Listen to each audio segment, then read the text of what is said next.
Hey, salut YouTube, bienvenue sur Top du Top. Aujourd'hui, on lève le voile sur ces petits trucs que l'on fait plus ou moins en le voulant vraiment et de manière consciente, mais que l'on dira pour rien au monde. L'homme n'est pas parfait, et tant mieux, et on vous le montre dans son comportement au quotidien. Même si c'est un peu humiliant, il est normal de faire certaines petites choses, et n'oubliez pas, tout le monde le fait. On prend sa respiration et on rigole un peu, c'est parti. Mais rapidement avant de commencer, je rappelle que je vous mets en jeu une carte Amazon ou Google Play de 50 €.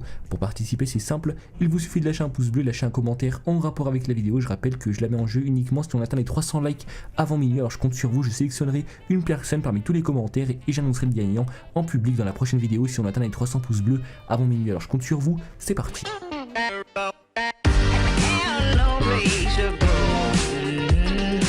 Numéro 1, faire des vérifications après la tempête. T'est-il déjà arrivé de te moucher? J'imagine que si tu fais partie de l'humanité, ta réponse sera positive.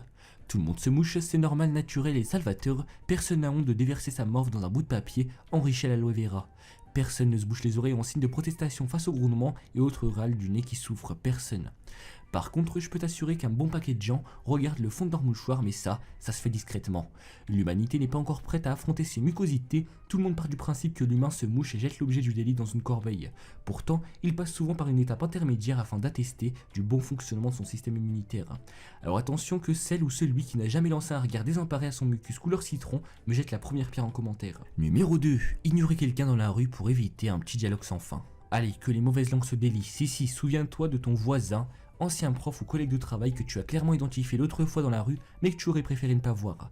La solution, eh bien tu l'as esquivé, et ça on le fait très souvent. La pire des situations, tomber sur une ancienne connaissance de tes chères années de collège qui te demande ce que tu deviens, qui te dit que tu as extrêmement changé, oui le temps passe, et qui demande ton numéro pour prendre contact. On va peut-être éviter, alors ne me dites pas que vous ne l'avez jamais fait, ça serait mentir. Numéro 3, repasser une couche de vernis sur la précédente par manque de temps ou d'envie. Chaque femme connaît certainement ce problème. Tu as prévu de te rendre à une soirée ce soir et tu dois partir dans 30 minutes chrono, montre en main alors que tu n'es absolument pas préparé. Tu cours faire un tour dans ton dressing et tu déniches sans non mal la robe parfaite, tu termines de poser ton mascara et tes ongles ne sont pas faits. Ton vernis chouchou posé en début de semaine est tout caillé et tout moche, comment remédier illico presto au problème? Eh bien tu vas repasser une couche dessus, ni vu ni connu pour sauver ta soirée. Numéro 4. Se réjouir quand un rendez-vous que l'on ne souhaite pas a été annulé. Depuis une semaine, c'est écrit noir sur blanc, tu prévois de retrouver ta bande de potes. Le jour J arrive et tu te rends compte que finalement tu te passerais bien du bar de ces bières et des gens susceptibles de s'y trouver. Tu restes là alors à imaginer les scénarios pour ne pas t'y rendre, week-end improvisé du meilleur pote, meilleur ami désigné comme babysitter, etc. Tout serait bon à prendre pour ne pas aller au rendez-vous. Te voilà chez toi à prier que l'un de la bande de potes propose de reporter le rendez-vous ou qu'il l'annule. Si malgré ton gris au cou, t'as que de lapin dans les mains et ton trèfle à 4 feuilles sur toi, rien ne se passe, tu peux aussi te trouver une belle excuse cousue de fil blanc. Numéro 5. Scruter ton portable sans raison pour paraître occupé. Quand on n'a rien à faire mais qu'on n'ose ni le dire ni le montrer, le portable est là pour sauver tous les plans.